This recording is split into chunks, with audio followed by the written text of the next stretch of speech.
Have you ever met someone so arrogant, so toxic, that they made you question your own worth? That was my boss. A narcissist who fed off humiliating me. He thought I'd bow down forever. But he didn't know I was planning a revenge so sharp it cut deeper than any insult he ever threw. If you've ever been gaslit, disrespected, or underestimated by someone who thought they owned you, you're going to love this story. Don't forget to like, subscribe, and share your own experience in the comments. Who knows, your story might inspire my next video. I'll never forget my first day under Mr. Collins. He was the kind of boss who smiled with his teeth but never his eyes. Within minutes of meeting me, he leaned back in his chair, smirked, and said, "You'll do fine, as long as you remember I'm always right." At first, I laughed nervously, thinking it was a joke. But it wasn't. Collins was a textbook narcissist. He'd take credit for my ideas in meetings. He'd publicly tear me down for mistakes I didn't make. And the worst part? He'd do it with this fake charm, so everyone else thought he was just being funny. But when the meeting ended, I'd sit in the bathroom stall, staring at the tiles, trying to swallow the lump in my throat. I started doubting myself, doubting my work, doubting my value. And that's exactly how narcissists operate. They break you down until you think you need them. One Thursday, during a client presentation I had prepared for weeks, Collins cut me off mid-sentence. "Actually, this was my idea," he announced smoothly, flashing his grin. The client nodded, impressed. My notes were in my hand, my slides on the screen, yet in front of everyone, he hijacked my work. When I tried to speak up, he raised a hand, silencing me like I was a child. The room chuckled politely, not realizing the knife that moment drove into me.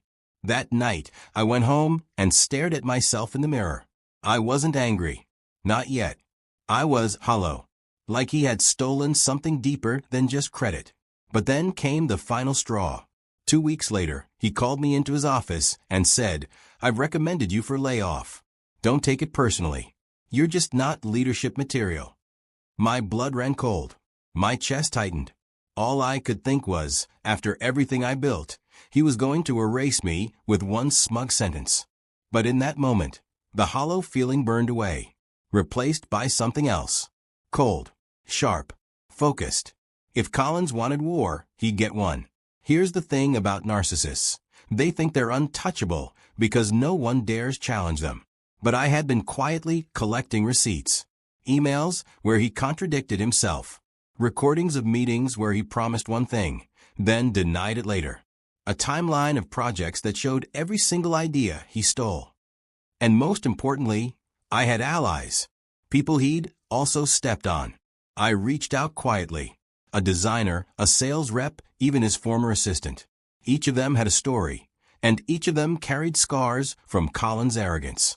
Together, we built a case. Not just against him as a bad boss, but as a liability. The company was preparing for a major board review. Collins had bragged for weeks that he'd be presenting a groundbreaking new strategy. But here's what he didn't know. The strategy was mine. Every word, every chart, every slide. My work. He had simply slapped his name on it. On the day of the review, the boardroom was packed. Collins strutted in, smooth as ever, and began his performance. But halfway through, I raised my hand. Calm. Steady. "Excuse me," I said, turning to the board. "Before we continue, there's something you should see." I plugged in my drive.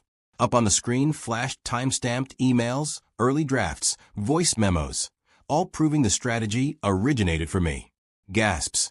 Whispers. Collins' smile faltered for the first time. He stammered, This isn't appropriate." But I wasn't done. I handed the board copies of testimonies from my coworkers, detailing patterns of him taking credit, belittling staff, even sabotaging projects for his ego. The silence that followed was heavier than any insult he'd ever thrown. By the end of the week, Collins was invited to resign. Officially, it was framed as a personal decision. But everyone knew the truth. He left the building with his box of belongings, face red, jaw tight. No more smirk. No more swagger. Just a man stripped of power, finally exposed. And here's the cherry on top. The board offered me his role. I didn't even have to ask. Looking back, I realized something important. Narcissists thrive on silence, on our willingness to swallow the pain, to keep the peace. But the moment you stand up, the moment you shine a light on their lies, their power evaporates. Because ego can't survive truth. So tell me, have you ever dealt with a narcissist who tried to tear you down? How did you handle it? Drop your story in the comments. I'd love to hear. And if this story gave you even a little satisfaction, hit that like button, subscribe, and share it with someone who needs a reminder. Karma always comes for narcissists.